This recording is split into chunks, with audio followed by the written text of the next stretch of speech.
हाँ तो प्यारे साथियों, दिग्गज एकेडमी के डिजिटल प्लेटफॉर्म पर मैं महेंद्र कुमार आपका हार्दिक अभिनंदन एवं स्वागत करता हूँ। देखिए साथियों, हमारे जो भारत का जो इतिहास है उसके अंदर हम प्राचीन भारत के इतिहास को ले रहे हैं। प्राचीन भारत के इतिहास के अंदर हम देखें तो हम सिंधु घाटी सभ्यता को बहुत ही अच्छे विस्तृत अध्ययन के साथ पढ़ रहे हैं। हमारी लगभग 5 क्लासेस आपकी ऐप पे और यूट्यूब पे दोनों पे अवेलेबल है। मैं साथियों से निवेदन करूँगा कि लगभग जितने भी स्थल हो सकते थे, जो बड़े हो सकते थे, समझने वाले हो सकते थे और समझने के जो सवाल वहाँ से बनते हैं, कॉन्सेप्ट उसमें होते हैं, वो हमने कर लिए। और अब तक मुश्किल से जितने भी सवालों को हम जिस प्रकार से हल कर सकते हैं, चाहे वो कालीबंगा की बात हो, हड़प्पा की बात हो, आपके मोहनजोदड़ो की बात हो, बनावली की बात हो, सुरकोटड़ा की बात हो, लगभग जो भी 7 से 8 स्थल जो महत्वपूर्ण है, जो समझने और समझाने की दृष्टि से महत्वपूर्ण है, वो हमने सारे लगभग पूरे अच्छी तरीके से पढ़े हैं। जो 7-8 स्थल है उसमें 4 से 5 लाइनें हैं, उनको भी हमने अच्छी तरह से पढ़ा है। अवशेष देखे हैं उनके उनके द्वारा किसके द्वारा खोजा गया स्थल है, कब खोजा गया स्थल है, कुछ विशेषताएँ हैं वो सब देखी हैं। डायग्रामेटिक फॉर्मेट में चीज़ें आपको समझाने का अच्छा-सा प्रयास किया गया है। पूर्व की कक्षाएँ आप अच्छे से देखें ऐप के ऊपर और यूट्यूब पे दोनों पे ये अवेलेबल है। उसके बाद में हमने यहाँ पर थोड़ी भूमिका शुरुआत में की थी। उसके बाद इसके उत्पत्ति संबंधित मत भी हमने अच्छी तरीके से देखे थे कि भई सिंधु घाटी सभ्यता के विभिन्न विद्वानों के देसी मत कौन से हैं, विदेशी मत कौन से हैं, विष्णुवादी सिद्धांत कौन से हैं, सारी चीज़ें हमने देख ली थी। कालक्रम देख लिया था भई कौन-कौन से विद्वानों ने कैसा-कैसा क्रम रखा है, वो सब 7-8 प्रकार के कालक्रम हमने देख लिए थे। महत्वपूर्ण स्थल हैं, उनकी विशेषताएँ हैं। सारे लगभग जो भी 14 स्थल हैं, 7 स्थल बड़े हैं, 7 स्थल थोड़े से छोटे हैं और करीब 5-7 स्थल ऐसे हैं जहाँ पर तो 4-5 चीज़ें 2-3 लाइनें हैं, वो भी मेरे द्वारा पूर्व की कक्षाओं में अच्छे से करवा दी गई है। अब जो हम सिंधु घाटी सभ्यता का आज से शुरू कर रहे हैं साथियों, वो हम पढ़ने जा रहे हैं कि भई वो लोग रहते कैसे थे, ठीक है? उनका सामाजिक जीवन कैसा था, उनका आर्थिक जीवन कैसा था, उनका राजनीतिक जीवन कैसा था। अ, अब जो चीज़ें चलेंगी, वो आपको इतनी दिक्कत इसलिए नहीं आएगी क्योंकि वो सब सभ्यताओं में आपने पढ़ लिया। जैसे भवन निर्माण की क्या परिपाटी थी, वो हमने पढ़ लिया। सड़क निर्माण की क्या परिपाटी थी, वो हमने पढ़ लिया। इसके प्रकार हमने वहाँ पर ईंटें का प्रयोग किस प्रकार से किया है, वो हमने देख लिया। दुर्ग टीला, नगर टीला, उनकी सबकी प्रमुख विशेषताएँ। अब जो चीज़ चलेगी साथियों, वो आपके द्वारा पूर्व में इस जो 5 लेक्चर 6 लेक्चर मैंने दिए हैं, उसके अंदर सब कुछ समाहित है। उसमें थोड़ा बहुत हो सकता है 19-20 सुधार के क्रम में है। अब ये लाइनें सीधी यूपीएससी एग्ज़ाम में, आरपीएससी एग्ज़ाम में और टीचर के एग्ज़ाम में जहाँ इतिहास का क्रम है, वहाँ पर सीधी उठा के पूछ लिया करते हैं। इसलिए ध्यान से आप देखिए, कंटेंट भी होना चाहिए, कंसेप्ट भी होना चाहिए और साथ के साथ मैं कहता हूँ कसूता रट्टा भी होना चाहिए। जिसे हम याद करना कहते हैं, इतिहास में उसे हम कसूता रट्टा मारना कहते हैं। वो भी चीज़ें आपके समक्ष अच्छे से डील हुई होनी चाहिए। पूर्व की क्लासों में आप देख लेंगे, बढ़िया तरीके से मेरे द्वारा पढ़ा दी गई है और बढ़िया आप ध्यान देके देखिएगा। अब मैं आज सीधा जिस टॉपिक पे आना चाहता हूँ वो ये लास्ट हमारी ये भगवानपुरा मित्ताथल ये पिछली क्लास में कंप्लीट हो गई थी और छोटे-छोटे बहुत सारे स्थल थे हड़प्पा के, वो भी हमने देख लिए थे पिछली क्लास के अंदर। फिर भी एक बार मैं इसी फॉर्मेट में इसी तरीके से आपके सामने जो भी हमारे 18-20 स्थल हैं उनको लेके आऊँगा अंतिम क्लास के अंदर और हम उसको देख लेंगे। आज जो हम साथियों शुरू करने जा रहे हैं, सबसे पहले हमारा एक टॉपिक इसके अंदर अब सामाजिक राजनीतिक जीवन इनको पढ़ने से पहले हम थोड़ा-सा विशेषता लिए हुए हैं सिंधु घाटी सभ्यता की। जितनी भी सभ्यता के स्थल हैं साथियों, जितनी भी सभ्यताएँ हैं, उन सभ्यताओं के जितने भी स्थल हैं, उनमें भवन निर्माण की अपने आप में एक बहुत ही अच्छी परिपाटी देखने को मिलती है। मैं तो यूँ कहूँगा कि 18वीं और 19वीं सदी में की बात करूँ, आज से 200 साल पहले भी तो भवन निर्माण की या नगर नियोजन जिस प्रकार से होता है, आप जिस प्रकार के नालियों का प्रबंधन देखेंगे, तो ये बड़े-बड़े जो शहर देख रहे हैं ना आप 200 साल पुराने तक, यहाँ इंग्लैंड की बात करें, अमेरिका की बात करें, तो वहाँ भी देखने को मौजूद नहीं थी। हम इसी नगर नियोजन में देखेंगे कि भई 2 स्तरीय नगर हमने यहाँ देखे। पहला देखा कि भई पश्चिमी टीला और पूर्वी टीला। मैंने बहुत तसल्ली से, बहुत धीर गंभीर होते हुए आपको सब चीज़ें डायग्रामेटिक फॉर्मेट में बताई हुई है केवल यहाँ हम उसका दोहराव करेंगे। उसके बाद है नालियों का प्रबंधन किस प्रकार से होगा। भाई नालियों की विशेषता थी इसके अंदर ड्रेनेज सिस्टम की, सिंधु घाटी सभ्यताओं के सभी स्थलों में नालियों की बात अच्छे से की जाती है। कालीबंगा की बात करें तो वो नालियाँ क्या है, लकड़ी की मिलती हैं। उसके बाद देखेंगे भवन निर्माण में किस किस प्रकार की बातें होती हैं, ईंटें और अन्नागार किस प्रकार से लिया गया है। अब देखिए ये सब चीज़ें, जैसे अन्नागार है मैंने विस्तृत पढ़ा दिया, ईंटों के बारे में 2-4 लाइनें हैं, भवन निर्माण के बारे में 2-4 लाइनें हैं, मतलब 5-7 लाइनें हैं, नालियों के प्रबंधन में करीब 2-5-7 लाइनें हैं। उसके बाद जो 2 स्तरीय नगर की पश्चिमी टीला और पूर्वी टीला की क्या विशेषताएं हैं, वो सब चीज़ें हम देखेंगे। सड़कों का प्रबंधन है तो एक बार नगर नियोजन जब हम पढ़ लेंगे, उसके बाद में अगला टॉपिक जो हम लेंगे वो सामाजिक आर्थिक जो जीवन है, ये देखिएगा मैं बताऊँ आपको, यहीं से है, हाँ ये रहा। फिर जो टॉपिक शुरू करेंगे इसके बाद में हम सिंधु सभ्यता का सांस्कृतिक विकास कैसे हुआ, सामाजिक जीवन किस प्रकार से है, राजनीतिक जीवन किस प्रकार से है, और आर्थिक जीवन जो है इसमें कृषि पशुपालन किस प्रकार से था, शिल्प एवं उद्योग किस प्रकार था। पूछ लेते हैं कौन सी फसल से परिचित थे, कौन सी फसल से परिचित नहीं थे, और कौन कौन सी चीज़ों का परिचित थे, कौन कौन सी चीज़ों से परिचित नहीं थे। इस प्रकार के घुमा घुमा के सवाल पूछ लेते हैं। शिल्प उद्योग क्या था, व्यापार वाणिज्य, और धार्मिक जीवन में हम पूजन की पद्धति क्या थी, अंत्येष्टि संस्कार किस प्रकार का था, पूर्ण समाधिकरण, आंशिक समाधिकरण, दाह समाधिकरण, दाह संस्कार या कलश समाधान, आदि सब चीज़ें हम देखेंगे बहुत तसल्ली से, धीरे धीरे, कोई जल्दी नहीं है हमें किसी प्रकार की। समझते समझते पढ़िए और समझते समझते परीक्षा दीजिए, याद करते करते चीज़ों को निकालने का प्रयास कीजिए। मैं समझता हूँ आप जरूर अपने गोल में सफल होंगे। तो अब हम बात कर लेते हैं सिंधु सभ्यता की महत्वपूर्ण अब नगर की विशेषताओं में। देखिए साथियों, आराम से तसल्ली के साथ चलेंगे। मैं पहले इसको पूरा पढ़ देता हूँ, फिर उसको हम एक एक पॉइंट को यहाँ से उठाएंगे, और उठाने के बाद में हम देखते हैं भाई क्या अच्छे से समझ पाते हैं। तो सिंधु सभ्यता की महत्वपूर्ण विशेषता थी क्या, नगर नियोजन। पहली बात, नगर नियोजन, चाहे नालियों का प्रबंधन हो, ईंटों की बात हो, ये सब महत्वपूर्ण विशेषताएं थी नगर नियोजन की योजना किस प्रकार से थी, जो इसे विश्व की अन्य समकालीन सभ्यताएं, चाहे आपके सुमेरियन सभ्यता की बात करें, मेसोपोटामियन सभ्यता की बात करें, नील की सभ्यता है आपकी जो, उसकी बात करें, तो उनसे समकालीन जो सभ्यताएं हैं उनसे ये विशिष्ट बनाती है नगर नियोजन। बहुत देखने की बात है इस सभ्यता के नगरों के निर्माण में एक रूपता। देखिए जो नगर निर्माण है उसमें लगभग एक रूपता मिली है। एक रूपता कैसे है कि जितने भी स्थल मिले हैं वहाँ पर जो पद्धतियाँ देखने को मिली है सिंधु घाटी सभ्यता की, या हम बात करें हड़प्पा की, जो आपके स्थल देखने को मिलते हैं वो कमोबेश थोड़े बहुत अंतर लिए हुए, ज़्यादा अंतर नहीं है। जैसे कि आपको हर जगह दुर्ग टीला और आपका देखिए आपका नगर टीला, ये सब चीज़ें देखने को मिलेगी। तो मैं आपको बताना चाहूँगा कि इस प्रकार से जब हम देखने का प्रयास करेंगे क्या, कि देखिए ये देखिए, हम चाहे कालीबंगा की बात करें तो भी वहाँ दुर्ग टीला नगर टीला मिला है, हम धोलावीरा बात करें तो वहाँ भी दुर्ग टीला नगर टीला मिला है, हम बनावली की बात करें तो दुर्ग टीला नगर टीला मिला है, दुर्ग टीला नगर टीला आपके लोथल सुर को थोड़ा मिला है। तो ये सब संरचनाएं ये कह रही हैं कि भाई लगभग कमोबेश कुछ कम और कुछ ज़्यादा जगहों पर हम देखेंगे कि संरचनाएं एक प्रकार की ही पाई गई है। ये मेरा यहाँ पर कहने का आपसे तात्पर्य है। आगे क्या कह रहा है, बनी हुई है एक रूपता है। हड़प्पा, मोहनजोदड़ो, लोथल और कालीबंगा आदि स्थलों में एक ही प्रकार के नगर निर्माण योजना है। तो अब चाहे हड़प्पा, मोहनजोदड़ो और कालीबंगा, हम तो ये कहेंगे हड़प्पा मोहनजोदड़ो दोनों आपके ये जुड़वा राजधानी है। हड़प्पा और मोहनजोदड़ो दोनों सिंधु घाटी सभ्यता की जुड़वा राजधानी है, और तीसरी भी कालीबंगा जो है वो तीसरी राजधानी है। इस प्रकार से यहाँ पर स्थलों पर एक ही प्रकार के नगर निर्माण की योजना के साक्ष्य हमें मिलते हैं। अभी मैं बताऊंगा आपको स्पष्ट करके कि भाई कैसे ये एक रूपता मिलते हैं। तो हड़प्पा कहें, मोहनजोदड़ो कहें, लोथल कहें या कालीबंगा कहे, वहाँ पर हमें इनके प्रमाण जो है वो एक रूपता के रूप में नगर नियोजन के बसने के, चाहे दुर्ग टीला होगा तो नगर टीला भी होगा, सड़कें समकोण पर काटती होंगी, 90 डिग्री में काटती होंगी, ऑक्सफोर्ड ग्रिड पद्धति होगी, वहाँ पर भवन निर्माण में इंग्लिश बॉन्ड पद्धति का प्रयोग किया होगा, ईंटों के अनुपात भी लगभग सेम होंगे। तो सारी चीज़ें यहाँ पर ये कंक्लूड कर रही हैं कि हड़प्पा, मोहनजोदड़ो, लोथल, कालीबंगा आदि स्थलों में एक ही प्रकार के नगर निर्माण योजना के साक्ष्य हमें देखने को मिलते हैं, और प्रत्येक नगर के किनारे बसा हुआ था। अब प्रत्येक नगर है, जितने भी नगर बनाए गए हैं वो नदियों के किनारे बसाए हुए थे। सिंपल सी बात है, सारी सभ्यता नगरों के सभ्यता के जो भी स्थल है वो आप चाहे सिंधु हो, झेलम हो, चिनाब हो, रावी हो, जो भी आप कहेंगे उस पर देखने को मिलते हैं। उसके बाद प्रत्येक स्थल में पकाई गई ईंटों के साक्ष्य मिलते हैं कि भाई ईंटें जो हैं वो पकाई गई ईंटों के साक्ष्य हमें देखने को मिलते हैं।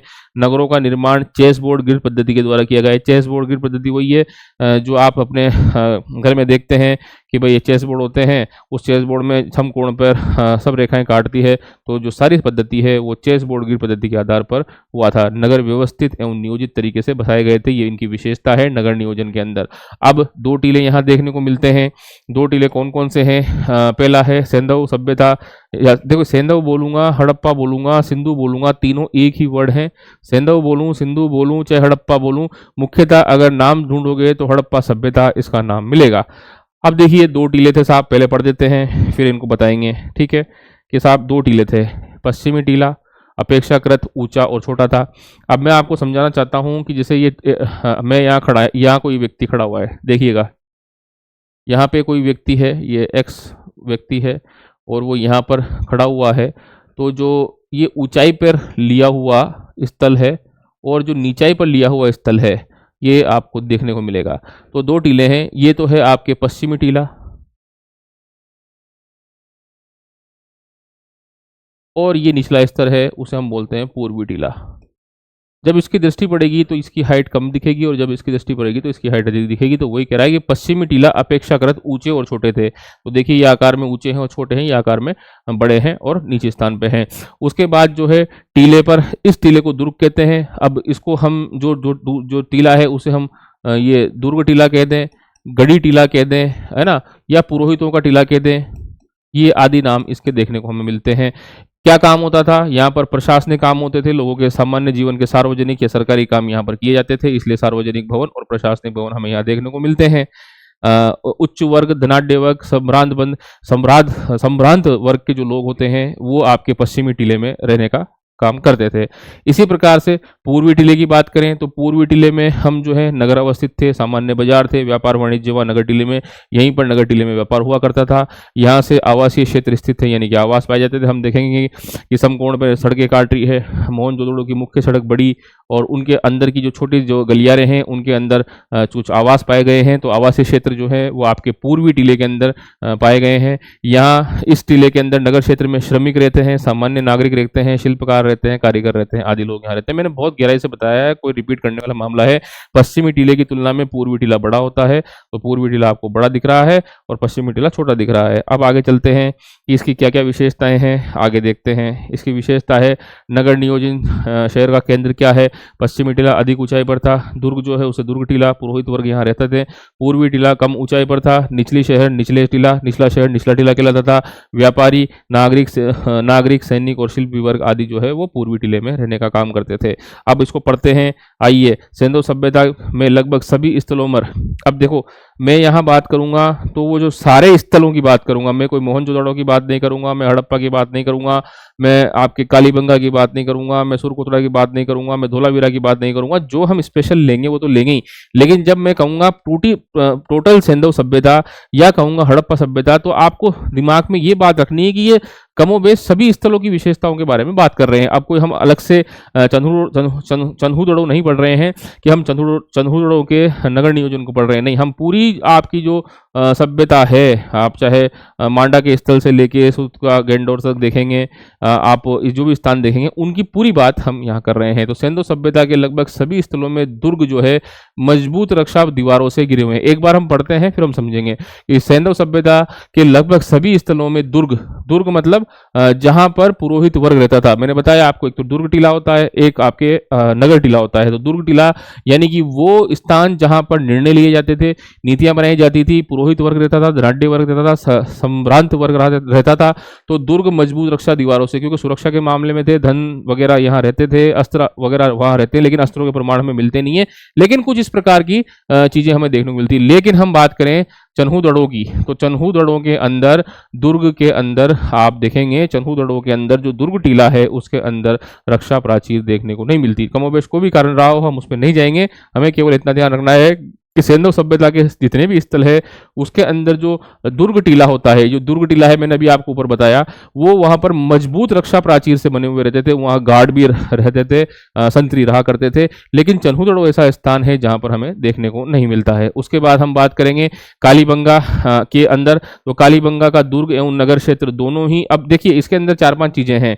अब क्वेश्चन घूम फिर के क्या आएगा, ये कौन सा भाई ये है कि भाई कालीबंगा में जो दुर्ग था कि साहब एक रक्षा प्राचीर से घिरा था, टीला है वो नहीं गिरा था। तो इस प्रकार के जब सवाल घूमेंगे तो उनका हमने यहाँ पर दिमाग लगा के आपको अच्छी तरीके से याद करवाएंगे कि कालीबंगा का जो दुर्ग है, यानी कि दुर्ग टीला और नगर क्षेत्र, नगर टीला, दोनों ही रक्षा दीवारों से घिरे हुए थे। अब क्या कहना चाह रहा है, चाहे दुर्ग टीले की बात करो, चाहे रक्षा टीले की बात करो, दुर्ग टीला इधर जो पूर्वी टीला है, चाहे रक्षा टीले की उधर नगर टीले की बात करो, इन दोनों में ही जो है रक्षा दीवारें थी। ये दोनों है ना, इन दोनों में चाहे दुर्ग टीला हो चाहे आपका दूसरा जो नगर टीला हो, वो दोनों ही रक्षा प्राचीरों से घिरे हुए थे। ये बात आप यहां तक देखें। फिर उसके बाद देखेंगे कि भाई बीच में जो दुर्ग टीला है उसके द्विभागीकरण कर रहे थे, उसमें भी द्विभाग बनाए हुए थे। कालीबंगा की बात कर रहा हूं यहां पर मैं, कि केवल कालीबंगा है, कुछ विशेष स्थलों में कुछ विशेष चीजें ली गई हैं, तो 4-5 स्थलों को हम देखेंगे। तो कालीबंगा जो सभ्यता है, उस कालीबंगा सभ्यता में मैं बताऊं आपको, जो कालीबंगा सभ्यता है, अब ये कालीबंगा सभ्यता में हम बात करें तो ये जो पूर्वी टीला है जिसे हम दुर्ग टीला कहते हैं, पश्चिमी टीला इसे हम नगर टीला कहते हैं, ये पूर्वी टीला है, ये नगर टीला है। अब इसको देखते हैं तो दुर्ग टीले के अंदर कालीबंगा में जो दोनों आपके टीले हैं या दोनों जो आपकी संरचनाएं हैं, वो वहां पर दोहरी, मतलब चाहे दुर्ग टीला आपके पश्चिमी टीला हो, चाहे नगर टीला पूर्वी टीला हो, दोनों को सुरक्षा प्राचीर से दोनों घिरे हुए थे। कालीबंगा की बात है। और जो दुर्ग टीला है वो आपका जो कालीबंगा का जो दुर्ग टीला है उसके अंदर द्विभागीकरण किया हुआ था। इसमें भी कुछ जो विशिष्ट पुरोहित थे वो वहां रहते थे, जैसा मैंने आपको पढ़ाया था उस टाइम पे। केवल हम यहाँ पर छोटी मोटी विशेषताएं देख रहे हैं। तो कालीबंगा है, उसका दुर्ग टीला हो चाहे नगर टीला हो, वो दोनों दोहरी रक्षा प्राचीर से घिरे हुए थे। आंतरिक रक्षा प्राचीर, बाह्य रक्षा प्राचीर, इस प्रकार से घिरे हुए थे। और मैं बताऊं कालीबंगा का मामला ये है। अब हम जब अगली लाइन पढ़ेंगे उसमें क्या आता है वो देखते हैं कि जो कालीबंगा के दुर्ग और नगर क्षेत्र दोनों ही रक्षा दीवारों से घिरे हुए थे। दुर्ग के अंदर, मतलब पश्चिमी जो दुर्ग है उसके अंदर द्विभागीकरण का एकमात्र साक्ष्य कालीबंगा मिलता है। इंपॉर्टेंट है, आप ध्यान रखेंगे। उसके बाद हम बात करेंगे चन्हूदड़ो नगर में किलेबंदी के साक्ष्य नहीं मिलते हैं। अब चन्हूदड़ो जो नगर है हम देखेंगे, भाई चन्हूदड़ो है, ये चन्हूदड़ो नगर है, हमने स्थल अच्छे से पढ़ा, लेकिन हम केवल नगर नियोजन पढ़ रहे हैं। तो चन्हूदड़ो में आपको दुर्ग टीला और नगर टीला मिलता तो है, लेकिन यहाँ पर किलेबंदी नहीं है। यानी कि जो आपके दुर्ग टीला और नगर टीला है वो चन्हूदड़ो के अंदर जो आपके टीला है वो आपके जो क्षेत्र है उस क्षेत्र के अंदर आपके किलेबंदी के साक्ष्य नहीं मिलते हैं। आप इसको ध्यान रखिएगा। अब लोथल और सुरकोटड़ा की बात करें, लोथल और सुरकोटड़ा की बात करें, लोथल और सुरकोटड़ा में दुर्ग एवं सामान्य आवास क्षेत्र अलग अलग ना होकर, कहने का मतलब ये है कि जो दुर्ग क्षेत्र है, सामान्य आवास क्षेत्र अलग अलग ना होकर आपके दोनों एक ही रक्षा प्राचीर से घिरे हुए थे। यहाँ कहने का तात्पर्य क्या है कि हम बात करें यहाँ पर कि लोथल सुरकोटड़ा की बात कर रहे हैं, उसमें दोनों ही जो आपके आवास है, चाहे लोथल के दोनों जगहों की बात करें, चाहे सुरकोटड़ा के दोनों जगहों की बात करें, दुर्ग टीला और पूर्वी टीला नगर टीले की बात करें, तो दोनों ही अलग अलग प्राचीर से नहीं थे, उनके भी एक ही रक्षा प्राचीर से घिरे हुए थे।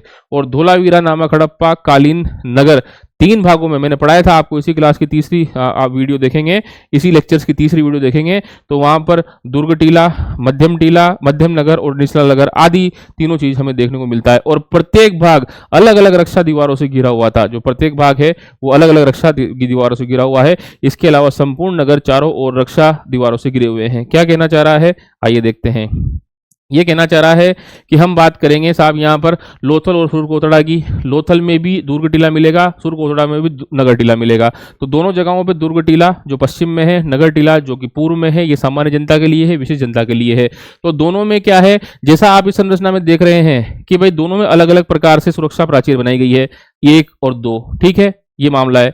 अब उसके बाद हम यहां देखेंगे कि चन्हूदड़ो में कुछ मिलता नहीं है, लेकिन यहां पर ये नगर टीला और दुर्ग टीला उसकी एक कॉमन बाउंड्री बनाई गई है। दोनों को ही एक कॉमन बाउंड्री से सुरक्षित किया गया है, चाहे लोथल की बात करें चाहे सुरकोटड़ा की बात करें। ये बात आप समझ गए होंगे। चाहे लोथल हो चाहे सुरकोटड़ा हो, उसमें दुर्ग टीला और नगर टीला दोनों में ही, उन दोनों स्थानों में ही दोनों को ही एक रक्षा प्राचीर से ही उनको घेरा गया है। अलग अलग रक्षा प्राचीर कालीबंगा की तरह वहां मौजूद नहीं है। समझ के पढ़िए साथियों। हम धोलावीरा की बात करें तो धोलावीरा में क्या कहते हैं, चाहे दुर्ग टीला हो, मध्यम टीला हो, नगर टीला हो। अब धोलावीरा में हमें 3 प्रकार की संरचना मिलती है।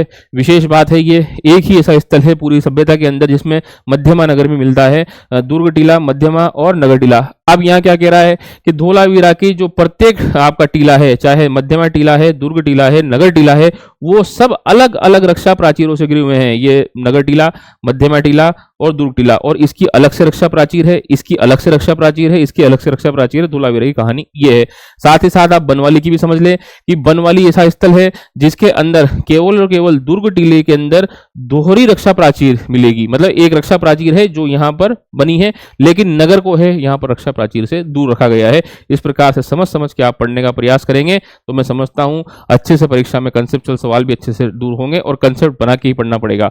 फिर हम मोहनजोदड़ो, हड़प्पा, कालीबंगा और सुरकोतड़ा की बात करें। हम मोहनजोदड़ो, हड़प्पा, कालीबंगा और सुरकोतड़ा की बात करें तो जो आपके पूर्वी नगर टीला हो चाहे पश्चिमी नगर टीला हो, वो चारों तरफ जो है उसके अंदर गेट मिलते थे। लेकिन ये जो गेट मिलने की कहानी है ये आपके पश्चिमी टीला जो दुर्ग टीला है उसके अंदर मिलते हैं। तो सुरक्षा प्रवेश द्वार यहाँ पे चारों तरफ देखने को मिले हैं। कईयों के स्थान उत्तर में है, कईयों के दक्षिण में है, उस पर जाइए मत आप। प्रवेश द्वार मिलते हैं और यहाँ पर सुरक्षा गार्ड रखने की व्यवस्था थी। मेरा उद्देश्य यहाँ पर आपको केवल समझाना है नगर नियोजन किस प्रकार से है। तो आइए पढ़ते हैं। लोथल एवं सुरकोतड़ा में दुर्ग एवं सामान्य आवास क्षेत्र अलग अलग ना होकर एक ही रक्षा प्राचीर से बने हुए हैं। जैसा मैंने बताया आपको दोनों हैं, लेकिन दोनों एक बड़ी बाउंड्री से घिरे हुए हैं।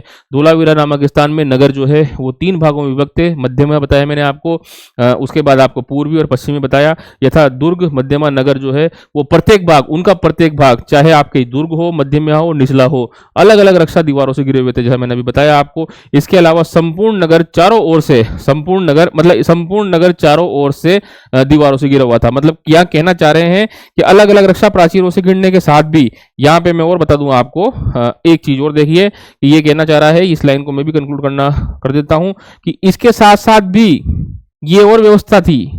ये लो साहब, अलग अलग भी थे, लेकिन देखिए यहाँ पर इस प्रकार की व्यवस्था भी हमें यहाँ देखने को मिल रही है। उस लाइन से हमें यहाँ ये स्पष्ट हो रहा है कि अलग अलग रक्षा दीवारों से भी घिरे थे। इसके अलावा संपूर्ण नगर चारों ओर और रक्षा दीवारों से घिरा, मतलब संपूर्ण नगर को भी अलग से सुरक्षा दी गई थी धोलावीरी में।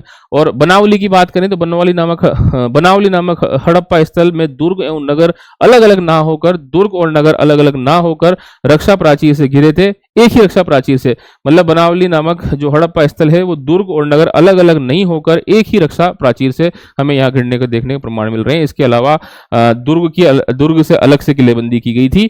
तो यहाँ पर वही जो एक तरीके से, 2 तरीके से जो घिरा हुआ था, केवल लाइन है आप देख लेंगे। अब जो अंतिम लाइन है, मोहनजोदड़ो, हड़प्पा, कालीबंगा और सुरकोतड़ा जैसे नगर स्थलों के उत्खनन के उपरांत यह ज्ञात हुआ कि नगर में प्रवेश करने से पहले बाहरी रक्षा जो दीवार है, जैसा मैंने बताया बाहरी रक्षा दीवार और जो परकोटे हैं उसके साथ साथ आंतरिक रक्षा दीवार, परकोटे में कई बड़े प्रवेश द्वार थे जहां पर सुरक्षा गार्ड बैठने की व्यवस्था की गई थी। तो ये विशेषताएं पूछ लेता है और पूछी गई हैं परीक्षाओं में, इसलिए यहाँ पर इतना डायग्रामेटिक फॉर्मेट में लेके आया हूँ आपके सामने। आगे देखेंगे कि साहब सड़कों का प्रबंधन कैसे था। सड़कों का प्रबंधन देख लेते हैं। सड़कों के प्रबंधन में बात करें तो 2-4 बेसिक बातें हैं। कैसी है कि सड़कें जो हैं वो उत्तर से दक्षिण, पूर्व से पश्चिम समकोण या 90 डिग्री पर काटती थी। और जो है सड़कें जो हैं, मोहनजोदड़ो की सड़कें की बात करें तो उसमें एक मुख्य सड़क थी जो 9.15 मीटर की थी, है ना, और उसमें जो है छोटी मोटी सड़कें कम जाया करती थी। मोहनजोदड़ो की मुख्य सड़क को हम क्या कहते थे, हम राजपथ के नाम से जानते थे। और पूरी सिंधु सभ्यता के अंदर जो सड़कें बनाई गई थी उन सड़कों के आसपास नालियों का इतना व्यवस्थित तरीके से जाल बनाया गया था कि वहां से पानी भी अच्छे से निकल जा सकता था। रास्तों में इस प्रकार से कूड़ादान की व्यवस्था है उसको भी सही तरीके से, समुचित तरीके से बनाया गया था। जगह जगह पे नालियों को साफ करने की भी अच्छी व्यवस्था वहां पर की गई थी। अब सड़कों का आकार, प्रकार, नाप देख लेते हैं। ऑक्सफोर्ड ग्रिड पद्धति के रूप में हमें यहाँ पर सड़कें देखने को मिलती हैं। तो सिंधु नगरों के आवागमन की सुविधा के लिए सड़कों की समुचित व्यवस्था की गई थी। ये बात यहाँ तक क्लियर है। उसके बाद सड़कों एवं गलियों का जाल ग्रिड बना हुआ था, समकोण प्रकार थी। तो मैंने बताया आपको वही चेस बोर्ड तरीके से या ऑक्सफोर्ड तरीके की सड़कें यहाँ पर थी, मतलब समकोण वाली ग्रिड की सड़कें थी। उसके बाद सड़क पूर्व से पश्चिम, उत्तर से दक्षिण की ओर जाती हुई एक दूसरे को समकोण प्रकार से थी, जिससे संपूर्ण नगर आयताकार या वर्गाकार खंडों में बढ़ जाता था। मोहनजोदड़ो की जो प्रमुख सड़क है वो 9.15 मीटर पूछ सकता है परीक्षा में सवाल, जिसे हम प्रथम सड़क या राजपथ की संख्या देते हैं। अन्य सड़कें छोटी मोटी थी, वो 2.75 मीटर से लेकर 3.66 मीटर थी। 2.75 मीटर से लेकर 3.66 मीटर थी जो छोटी सड़कें गलियारे की तरफ जाया करती थी। ये छोटी सड़कें जहां भी मुख्य सड़क या प्रथम सड़क से मिलती थी उसे हम ऑक्सफोर्ड सर्कस कहते हैं। अभी बताऊंगा ऑक्सफोर्ड सर्कस, थोड़ा रख देते हैं इसको। मतलब क्या है कि छोटी मोटी गलियां जो अपनी कॉलोनी की होती है, जब वो मेन बाईपास से जाके मिल जाती है तो उस जगह को जहां पर वो बाईपास से छोटी सड़कें और बड़ी सड़कें मिलती हैं तो हम उसको क्या कहते हैं, उसे ऑक्सफोर्ड सर्कस या ऑक्सफोर्ड सर्किल नाम से हम जानते हैं। अब आगे देखेंगे, यहाँ की सड़कें कच्ची मिट्टी की थी। मतलब हड़प्पा सभ्यता में ज्यादातर जो सड़कें हैं उनको बढ़िया कूट कूट के कच्ची जो ईंटें हैं उनको बढ़िया कूट कूट के इस प्रकार बनाया गया था कि वो बिल्कुल लगभग पक्की जैसी दिखने लग गई थी, मजबूत दिखने लग गई थी। लेकिन हम बात करेंगे कालीबंगा सभ्यता की, तो कालीबंगा सभ्यता के अंदर हम देखेंगे तो सड़कें जो है वो कई स्थानों पर पक्की ईंटों की मिली हुई दिखती है। पक्की सड़कों को पक्की करने का प्रयास किया है, मतलब कच्ची मिट्टी की बनी हुई थी। लेकिन हम देखेंगे कि वहां पर कालीबंगा में थोड़ी सड़कों को और मजबूत करने का प्रयास किया है। सड़कों की सफाई उत्तम व्यवस्था थी, सड़कें के दोनों ओर नालियां बनी हुई थी, सड़कों पर कूड़ा प्रबंधन करने के लिए जगह जगह गड्ढे खोदे गए थे, कूड़ादान बनाए गए थे। सिंपल सी बात है। अब इसको देख लेते हैं, आइए इसको देखते हैं। अब आगे दिखाता हूं मैं। ये सड़क नियोजन है। सड़कें जो है वो कच्ची ईंटों से बनी हुई थी। कालीबंगा में इसको इस तरीके से व्यवस्थित किया गया था, थी तो कच्ची लेकिन उनको कूट कूट के पक्की तरीके से बनाने का प्रयास किया है। सड़कों के दोनों ओर नालियां थी, कूड़ेदान मौजूद थे। अब ये मुख्य सड़क है, हम यहाँ देख रहे हैं कि आप उत्तर से दक्षिण, पूर्व से पश्चिम देख लेंगे तो हमारा काम हो जाएगा। ये मुख्य सड़क है जो कि 9.15 आपके 9.15 मीटर की थी, और जो तीन अधिकतम जो है वो 3.66 मीटर की जो अगले जा रहे थे। इस मुख्य सड़क जो राजपथ सड़क है उससे जब हम यहाँ से लौटेंगे तो अंदर की तरफ जाएंगे तो ये आवास मिलता है। अब आवास के जो मुख है, द्वार है, वो उसकी तरफ सड़क की तरफ ना खुल के सड़क के पीछे की ओर खुलते थे, यानी कॉलोनी के अंदर खुलते थे। इस प्रकार की संरचना में देखने को मिलती है। तो मोटी मोटी बात जो है वो सड़क नियोजन की है। जब ये छोटी सड़क और ये बड़ी सड़क यहाँ आके जब मिलती थी, जब ये छोटी सड़क और ये बड़ी सड़क यहाँ आके मिलती थी तो इसे हम ऑक्सफोर्ड सर्कस के नाम से जानते हैं। इसी जगह को हम ऑक्सफोर्ड सर्कस के नाम से जानते हैं। पूछ ले सवाल किसी परीक्षाओं में सर्कस, ठीक है। तो देखते हैं आगे क्या है मामला। ये नगर नियोजन हो गया। अब उसके बाद नालियों के प्रबंधन की बात करें तो सैंधवकालीन नगरों में, अब इसका तो कोई डायग्राम है नहीं, आप समझ लीजिएगा। सैंधवकालीन नगरों में जल निकास की उत्तम व्यवस्था थी। मैं बताऊं आपको, सिंधु घाटी सभ्यता, हड़प्पा सभ्यता में जल निकास की योजना की अत्यधिक क्वालिटी या उच्च क्वालिटी रखी गई थी। ऐसा मान के चलिए कि बहुत रेयरेस्ट ऑफ द रेयर जगहों पर ऐसी व्यवस्था देखने को मिलती है। प्रत्येक सड़क एवं गलियों के दोनों तरफ, प्रत्येक सड़क और गलियों के दोनों तरफ, मतलब सड़क के दोनों तरफ और गलियों के दोनों तरफ ईंटों की नालियां मिलती हैं, जिसमें नगर में गंदा पानी निकला जाता है। अब मैं यही बता दूं कि ईंटों की नालियां हमें सब जगह मिली है, लेकिन कालीबंगा के अंदर लकड़ी की नालियां मिलने के भी अवशेष हैं। ये लिखी हुई है कालीबंगा में लकड़ी की नालियां मिली है, तो ये कैच है, आप ध्यान रखिएगा। प्रत्येक सड़क होगी बात है, किसी किसी स्थान पर नालियों के बीच में गड्ढे बने हैं, उन गड्ढे बनाए जाते थे जिसमें हम नाली का कूड़ा करकट थे। तो आप देखते हैं आज की ड्रेनेज पैटर्न भी उस प्रकार से है, हम थोड़ा बड़ा सा गटर बनाते हैं। नालियों को पत्थर से ढक दिया जाता था। मकानों की नालियां एक बड़ी नाली से जुड़ी हुई रहती थी, इसके पश्चात ये बड़ी नालियां सार्वजनिक नाली से मिलती थी। वही आज की जो व्यवस्था है वैसी व्यवस्था थी, छोटी नाली करके फिर बड़ी नाली, फिर थोड़ा खड्डा, फिर उससे बड़ी नाली, फिर बहुत बड़ी नाली, फिर बहुत बड़ा नाला, इस प्रकार की व्यवस्था थी। उस प्रकार मकानों की नालियां एक बड़ी नाली से जुड़ती थी। इसके पश्चात होगी बात, इसके स्थान स्थान पर मेन होल बने होते थे, इन्हें बड़ी बड़ी पत्थरों की शिलाओं से ढक दिया जाता था, जिन्हें हटाकर नाली सफाई की जाती थी। सिंधु सभ्यता का एकमात्र ऐसा स्थल था कालीबंगा सभ्यता, जहां पर लकड़ी की नाली बनने के साक्ष्य, इंपॉर्टेंट सवाल है, कई परीक्षाओं में पूछ सकता है। अब उसके बाद देखते हैं नालियों की यह सुनियोजित व्यवस्था, नालियों की इस प्रकार की सुनियोजित व्यवस्था हमें अद्भुत रूप से देखने को मिलती है। और मैं तो ये कहूं कि 18वीं शताब्दी में लंदन और पेरिस में भी आप चले जाएं तो भी आप सैंधव काल संबंधित आपके जो हड़प्पा संबंधित काल है उस समय की व्यवस्था हम देखेंगे नहीं, इस प्रकार का प्रमाण हमें मिलता है। अब हम देखेंगे भवन निर्माण की योजना।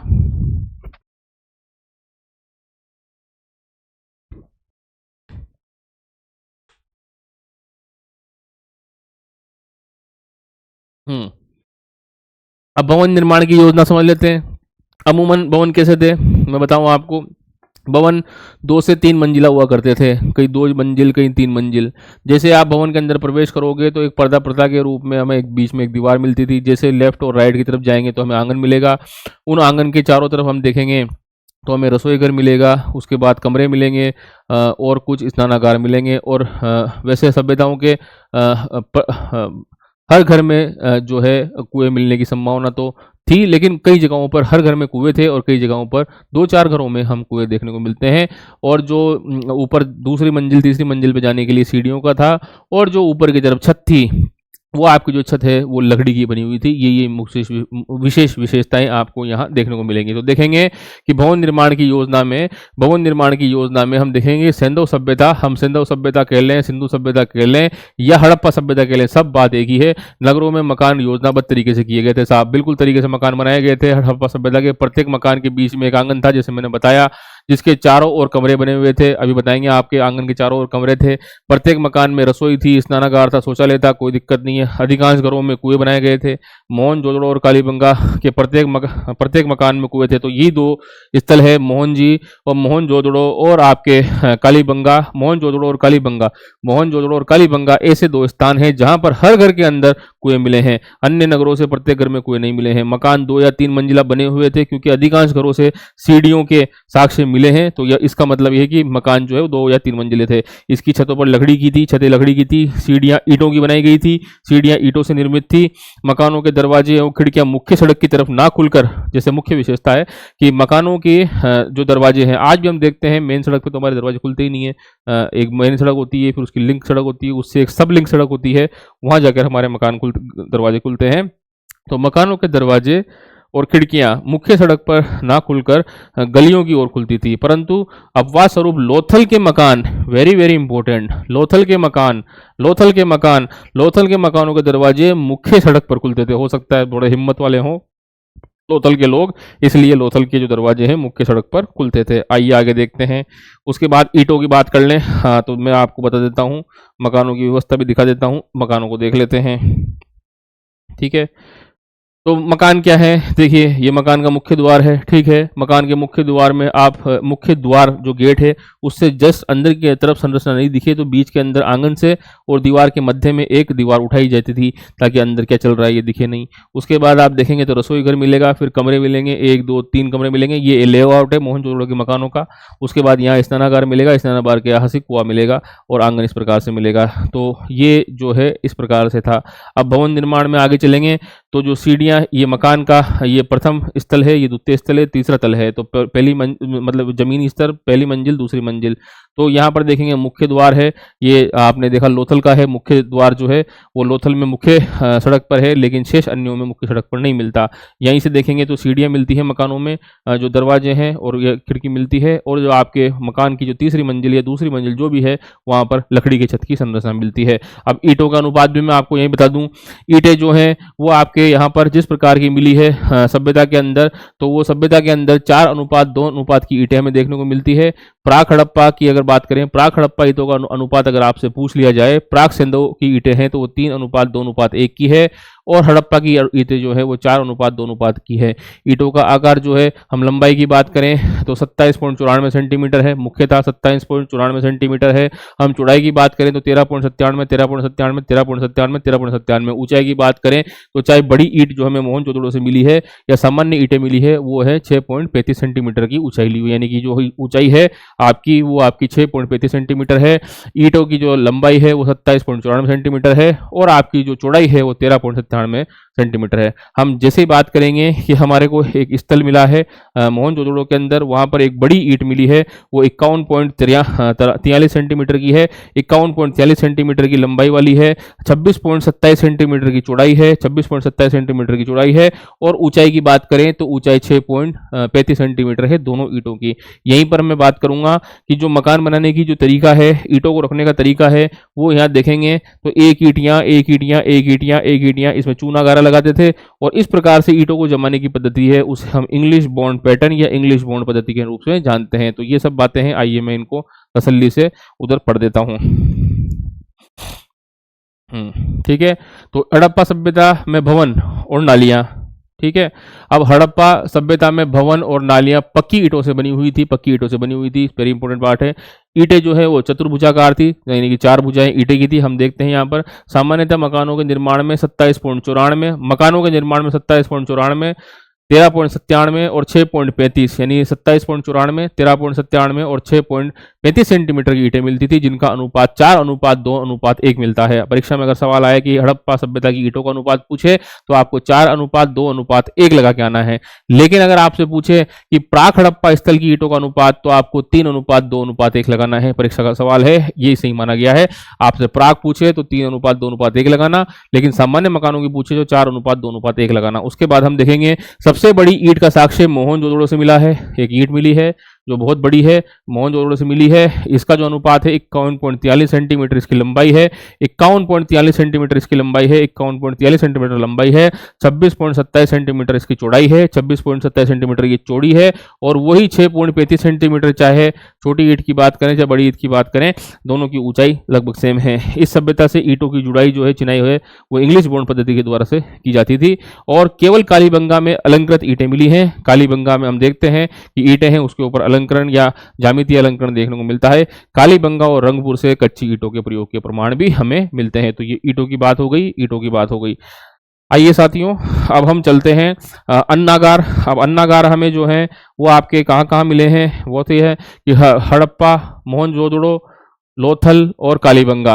हड़प्पा, मोहनजोदड़ो, लोथल, कालीबंगा। हड़प्पा, मोहनजोदड़ो, लोथल, कालीबंगा आदि स्थानों से उत्खनन से अन्नागार के साक्ष्य हमें प्राप्त हुए हैं, जैसा कि मैंने पूरा अच्छे तरीके से पढ़ाया है आपको। यह इमारतें दुर्ग से बाहर, अब ये इमारतें दुर्ग टीला और मध्य टीला, दो टीले हुआ करते थे, तो दुर्ग के अंदर नहीं होते थे। कई जगह आप देखेंगे कि ये आराम से जो स्नानागार हैं वो दुर्ग में नहीं मिलकर ये कहाँ मिलते थे, नगर टीले में मिलते थे। ये इमारत दुर्ग टीले में नहीं मिलकर नदियों के तट पर स्थित थी, यानी कि नदियों पर ये पाई जाती थी। किंतु मोहनजोदड़ो का अन्नागार दुर्ग में था। इंपॉर्टेंट बात है कि मोहनजोदड़ो का जो आपके अन्नागार है वो आपको कहाँ मिलता है, वो दुर्ग के अंदर मिलता है। लकड़ी से निर्मित अन्नागार का एकमात्र साक्ष्य लोथल में है। कभी आपसे घुमा फिरा के सवाल पूछ ले लाइनों के रूप में तो भी आपको ध्यान होना चाहिए, परीक्षाओं में फैक्ट्स के रूप में पूछ ले तो भी आपको ध्यान रहे, और कई बार इंटरव्यू के आपको पता है घुमा फिरा के कोई भी बात आ जाती है तो उसमें ही पूछ लेते हैं।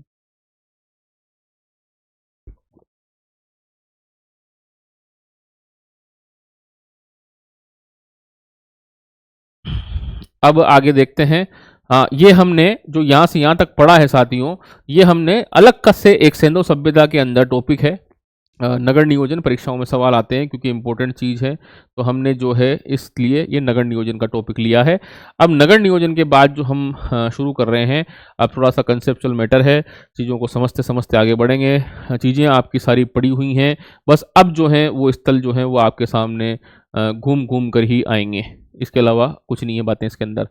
जो आपने पढ़ लिया वही चीज़ें इसमें घूम घूम के आएंगी। अब ये यहाँ से हमारा जो अगला टॉपिक है, इसमें मैं आज आपको कोशिश करूँगा कि सामाजिक जीवन और राजनीतिक जीवन दोनों ही आपको कंप्लीट करा दें। बोल बच्चन वाली बातें हैं, 2-4 बार आप मैं बोलूँगा, 2-4 बार आप सुनेंगे, फिर नोट्सों को रीड आउट करेंगे, ऑटोमेटिकली चीज़ें याद हो जाएंगी। पढ़ाने का सर्वोत्तम तरीका मुझे लगता है यही है। मैं चाहूँ एक एक चीज़ लिखा दूँ आपको, कोई मतलब नहीं है क्या। आप थोड़ा सा आराम से देखिए, सुनिए, किताबें बढ़िया बाजार में भरी हुई हैं, नोट्स बाजार में भरे हुए हैं। आप दिमाग के सारे आयाम खोलिए, हम जो आपको वही अलग अलग आयाम में पढ़ा रहे हैं उनको पढ़ने का, समझने का आप प्रयास कीजिए साथियों। आइए अब सेंधो सभ्यता का हम सामाजिक जीवन और देखने का प्रयास करते हैं। भाई सामाजिक जीवन में क्या क्या चीज़ देखेंगे कि साहब वो रहते कैसे थे, महिलाओं की स्थिति क्या क्या थी, शादी ब्याह किस प्रकार करते थे, खान पान की पद्धतियाँ किस प्रकार की थी। सामाजिक जीवन बस जहाँ महिलाओं की स्थिति अच्छी होगी वहाँ पर आपका सामाजिक जीवन अच्छा होगा। ज़्यादातर चीज़ें यही मानते हैं। लोग रहते किस प्रकार से थे, तो सामाजिक जीवन में चीज़ें इस प्रकार से होंगी। राजनीतिक जीवन में कि सत्ता की ऐसी कौन सी केंद्रीकृत इकाई थी, उसके ऊपर बात करते हैं। राजा वाजा कौन कौन थे, लोकतांत्रिक प्रक्रिया थी, राजतंत्रात्मक प्रक्रिया थी या अध्यक्षात्मक प्रक्रिया थी, वो सब राजनीतिक जीवन के विषय की बात है।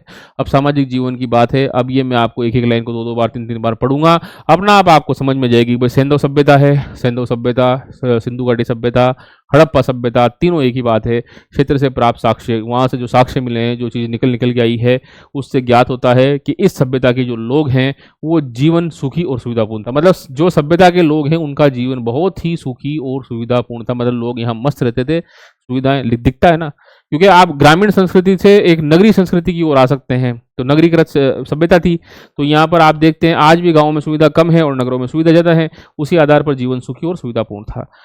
परिवार समाज की मुख्य इकाई था। मतलब यहाँ पर जो मुख्य इकाई थी वो परिवार थी, यानी कि पुरुष, महिला, दादा दादी, उनके पोते पुत्र पौत्र वगैरह, ये आपस में 5-7 परिवार, जो 8 आदमियों का परिवार है, वो यहाँ पर परिवार समाज की मुख्य इकाई थी। तो सिंधु घाटी सभ्यता की जो इकाई है परिवार थी।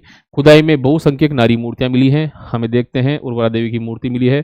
तो हो सकता है कि हड़प्पा कालीन समाज जो है वो एक मातृसत्तात्मक, जो मतलब मैट्रिनेरियल सोसाइटी है, जो मातृसत्तात्मक समाज है, उसके हमें यहाँ पर प्रमाण देखने को मिलते हैं। समाज में स्त्रियों की स्थिति आदरणीय और सम्मानजनक थी, ऐसा हमें देखने को मिलता है। मोहनजोदड़ो में पुरातात्विक साक्ष्य से के आधार पर हड़प्पाई समाज को 4 वर्गों में बांटा गया था। अब समाज जो है वो आपके यहाँ पर 4 वर्गों के हैं साहब। यहाँ पर 4 वर्ग कौन कौन से मिले हैं, देखिए 4 वर्ग मिले हैं यहाँ पर। बहुत ऑथेंटिक बात बता रहा हूँ कि पहले वो लोग थे जो विद्वान थे और पुरोहित थे। पहले वो लोग थे जो विद्वान और पुरोहित थे यहाँ पर। जैसा कि क्यों, हम कैसे देखेंगे, क्योंकि आप अधिकतर स्थल देखते हैं सिंधु घाटी सभ्यता के, वहाँ पर हमें देखने को मिलता है कि दुर्ग टीले में पुरोहित वर्ग, संभ्रांत वर्ग और वहाँ पर रहने वाले जो लोग थे वो नीतिगत लोग थे। तो वहाँ पर विद्वान और पुरोहित वर्ग रहा करते थे। साथ ही साथ हम देखते हैं कि सुरक्षा प्राचीरें हुआ करती थी। तो यहाँ पर ये से देखते हैं कि योद्धाओं की भी जरूरत थी। तो सेकंड नंबर पर योद्धा और उनके समकक्षी व्यापारी को रखा गया है। तो योद्धा और व्यापारी, दूसरा वर्ग जो था वो योद्धा और व्यापारी का था। उसके बाद तीसरा वर्ग जो नगर में रहा करते थे, जो शिल्पकार थे, जो शिल्प का काम करते थे, यानी कि आर्थिक जीवन में यहाँ पर शिल्प या मूंगे, इस प्रकार की चीजें हमें देखने को मिलती है। तो तीसरा वर्ग जो था वो शिल्पकारों का वर्ग था। चौथा है वो श्रमिक है। अब आज की व्यवस्था में आप देखेंगे तो एक वर्ग विभाजन की विद्यमानता हमें दिख रही है। ये वर्ग जो है वो अमीरी की ओर द्योतक कर रहा है, साधन संपन्न है, और ये वर्ग जो है थोड़ा सा कम अमीर है, गरीब है, या इस प्रकार की व्यवस्था है। तो इसे हम क्या कहते हैं, वर्ग विषमता यहाँ पर विद्यमान थी। तो पहला वर्ग जो था हड़प्पा सभ्यता में विद्वान या पुरोहितों का था। दूसरा आपके योद्धा और व्यापारी संयोग में रखे गए हैं। शिल्पकार और श्रमिक थे, अर्थात समाज में वर्ग विषमता थी। हम देखते हैं कि जो सिंधु घाटी सभ्यता है उसके अंदर दास प्रथा के अस्तित्व के होना यहाँ पर सिद्ध बताया गया है कि यहाँ दासों की स्थिति थी। तो समाज में दास भी रहा करते थे, व्यापारी रहा करते थे, योद्धा रहा करते थे, और जो पुरोहित वर्ग है और संभ्रांत वर्ग है वो यहाँ रहता था। यहाँ के लोग खान पान जो है वो शाकाहारी और मांसाहारी दोनों होने के प्रमाण हमें मिलते हैं, क्योंकि यहाँ पर फल फूल साग सब्जी वगैरह यहाँ पर खाने का रिवाज रहा है। गेहूँ है, जो है, बाजरा है, तिल है, साग सब्जी तथा भेड़ बकरी सुअर बतख मुर्गी आदि खाने के, मांस मछली खाने के प्रमाण हमें सिंधु घाटी सभ्यता से देखने को मिलते हैं। ये आप मतलब चीज़ों को एक कंक्लूडेड रूप में आपके सामने प्रेजेंट किया जा रहा है और कुछ भी नहीं है। यहाँ के लोग सूती और ऊनी दोनों प्रकार के, देखो सूती वस्त्र और ऊनी वस्त्र। हड़प्पा सभ्यता के लोग, सिंधु सभ्यता के लोग, सिंधु सभ्यता के लोग सूती और ऊनी, यानी कि ठंड भी पड़ती थी और गर्मी भी यहाँ पड़ती थी। आप इस क्षेत्र में देख लें आज भी, तो लोग जो है वो सूती और ऊनी वस्त्र, सूती और ऊनी वस्त्र दोनों वस्त्र पहनते थे। मोहनजोदड़ो और हड़प्पा स्थल सूती वस्त्रों के साक्ष्य मिले हैं। जैसे कि मोहनजोदड़ो और हड़प्पा में आप देखेंगे कि सूती वस्त्र के साक्ष्य मिले हैं। हड्डी बनाने की सुइयों के जो साक्ष्य हैं वो मोहनजोदड़ो से मिले हैं। हड्डी बनाने के जो सुइयों के साक्ष्य हैं वो हमें मोहनजोदड़ो से देखने को मिलते हैं। तो यहाँ आप देखेंगे कि सिलने का भी काम होता था। सिलाई कढ़ाई बुनाई के काम जो है ये समाज, सिंधु घाटी सभ्यता के समाज के लोग क्या करते थे। स्त्री एवं पुरुष दोनों आभूषण पहनते थे। हमें मनके के आभूषण मिले हैं, हम देखें, लेकिन सोने का बने हुए आभूषण भी मिले हैं, कंगन भी मिले हैं। तो सोने के आभूषण और कंगन के प्रमाण भी हमें इस सभ्यता में मिलते हैं। उत्तर जो हड़प्पाई स्थल है उनमें हमें सोने के कंगन और यहाँ पर देखने को मिलते हैं। सोने का बना एक कंगन देखने को मिला है, सोने का बना हुआ कंगन हमें देखने को मिला है। उसके बाद बात करेंगे हम बना वाला है, और सोने के मनके हमें देखने को मिले हैं, और मनके की सोने के मनकों की 6 लड़ियों का हार हमें यहाँ देखने को मिला है। सोने के मनकों की 6 लड़ियों वाला हार हमें सिंधु घाटी सभ्यता के स्थलों से देखने को मिला है। मोहनजोदड़ो की नारियां आप काजल, लिपस्टिक, पाउडर और श्रृंगार प्रसाधन में काम देखते थे। तो सौंदर्य प्रसाधन के लोग थे, भव्यता को अच्छा पसंद करते थे।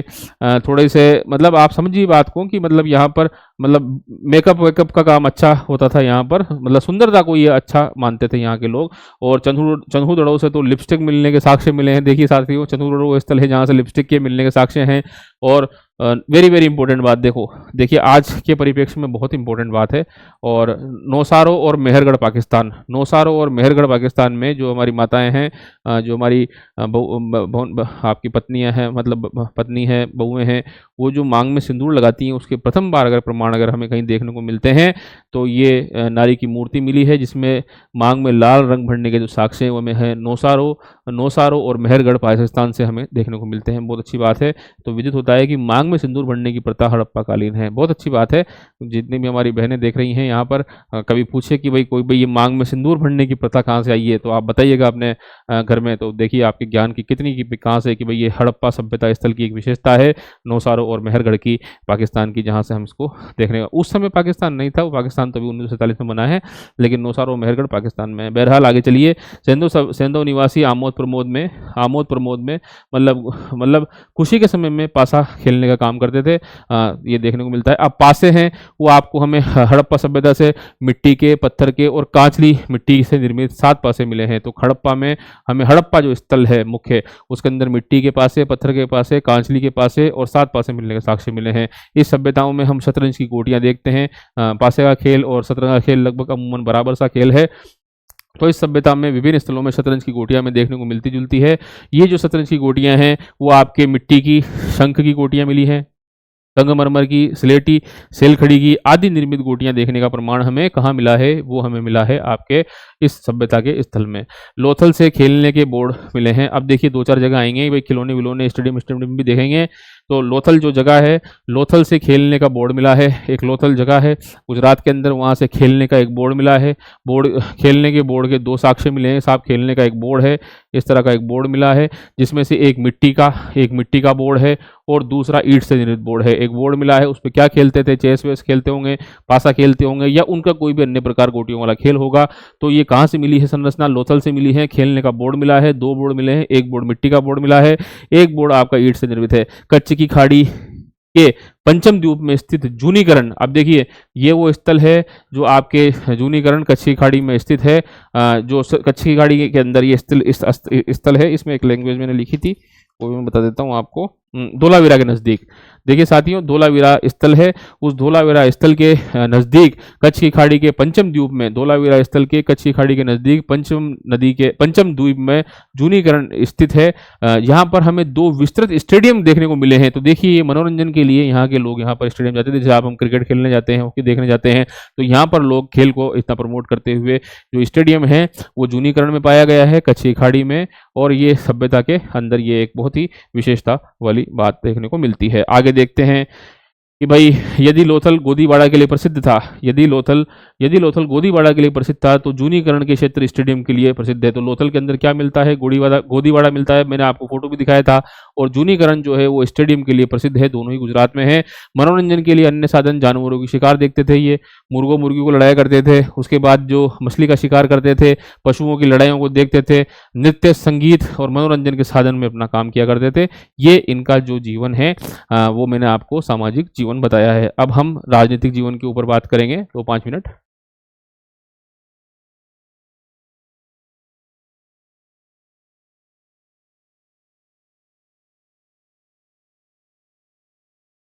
हम्म राजनीतिक जीवन थोड़ी सी चर्चा कर लेते हैं, ठीक है। अब देखिए, अब आप देखेंगे उस समय इतनी बड़ी जो सभ्यता है, थोड़ी सी बैठ के बात कर लेते हैं क्या। उस समय एक सभ्यता है, ठीक है। अब इतनी बड़ी सभ्यता, इतना बड़ा, मतलब ग्रामीण संस्कृति से शहरी संस्कृति की ओर उदय हो चुका है, ठीक है। अब ग्रामीण संस्कृति से आप शहरी संस्कृति की ओर आ चुके हैं, ठीक है। आपने व्यापार वाणिज्य भी विकसित कर लिया, यहाँ तक की बात मान ली। नगर नियोजन भी आपने व्यवस्थित कर लिया, यहाँ तक की भी बात मान ली। ईंटें वीटें आकार प्रकार आपने देख लिए। आप कला संस्कृति में भी निपुण हो चुके हैं। आप मुझे बताइए कि क्या किसी भी सत्ता के केंद्र के बिना, किसी भी सत्ता के केंद्र के बिना इतनी बड़ी सभ्यता, सैंधव सभ्यता के सभी स्थल, आप मुझे जरा सोच के बताइएगा कि चल सकते थे क्या, चल सकते थे या नहीं, ये तो प्रश्न का विषय है। अब दूसरा है, तो क्या यहाँ से हमें युद्ध के प्रमाण देखने को मिलते हैं क्या? नहीं साहब, हमें यहाँ पूरी सभ्यता के अंदर हम कहीं भी चले जाएं, हमें कमोबेश, मतलब कुछ जगहों पे को छोड़ दें तो अधिकतर हम देखेंगे कि यहाँ युद्ध भी नहीं लड़े गए, तो व्यापार वाणिज्य करते थे लोग। तो ऐसी कैसी व्यवस्था होगी यहाँ पर? कुछ इतिहासकारों के अलग अलग मत है। तो क्या यहाँ पर राजा का शासन था, राजतंत्रात्मक व्यवस्था थी, या फिर कुछ लोग जो हैं सिंधु घाटी सभ्यता के या सिंधु सभ्यता के, हड़प्पा सभ्यता के जितने भी जो लोग हैं, वो कुछ लोग मिलते थे, आपस में तय करते थे कि भाई ये 2-3 साल के लिए राज फलानी जगह के व्यक्ति करेगा, फिर दूसरी राज ढिमाकनी जगह का व्यक्ति करेगा। तो संभवतः ऐसा भी हो सकता है। तो लेकिन प्रमाण जो हैं वो थोड़े से हटके हैं। यहाँ पर जो है वो वणिक वर्ग के लोगों का शासन देखने को मिलता है। लड़ाई झगड़े, युद्ध वगैरह हम यहाँ देखने को नहीं पाते हैं। प्रमुखतः व्यापारिक केंद्र की गतिविधियाँ यहाँ पर होती थी। सुमेरियन सभ्यता और मिस्र की सभ्यता से व्यापार होने के प्रमाण हमें देखने को मिलते हैं। सांस्कृतिक सौहार्द की बात देखने को मिलती है। लेकिन फिर भी हम ये देखेंगे कि यहाँ पर शासन के किस प्रकार से स्वरूप हैं। इस पर हम जो राजनीतिक जीवन है, भाई सत्ता कैसी थी, शासन कैसा था, प्रशासन कैसा था, अधिकारी कैसे थे, अधिकारी तंत्र किस प्रकार के था, वोट प्रणाली थी नहीं थी, राजा का शासन था किस प्रकार का था, राजतंत्र था, अल्प लोगों का तंत्र था, या फिर हम कहें लोकतंत्र था, वो सब चीज़ें हम देखते हैं। अब मैं तसल्ली से बैठा बैठा पढ़ूंगा, आप सुनना। इस सभ्यता में उत्खनन स्थल से ऐसे कोई प्रमाणिक साक्ष्य नहीं मिले। सब हमने खोद डाला, इस तरह भी खोद डाले, लेकिन ऐसा कोई प्रमाण नहीं मिला जिससे ये पता चलता हो कि शासन व्यवस्था किस प्रकार से, राजनीतिक संगठन का विषय किस प्रकार से होगा, शासन की व्यवस्था किस प्रकार से होगी, ये हमें अभी देखने को ज्ञात नहीं हुआ। अभी इसका सर्वे चल रहा है, अभी हम देख रहे पड़ रहे हैं। किंतु यदि सिंधु सभ्यता, सिंधु सभ्यता या हड़प्पा सभ्यता की बात करें, तो सांस्कृतिक एकता पर ध्यान दें कि भाई इस लोगों में इस प्रकार से सिस्टमेटिक कोई ना कोई व्यवस्था तो रही होगी।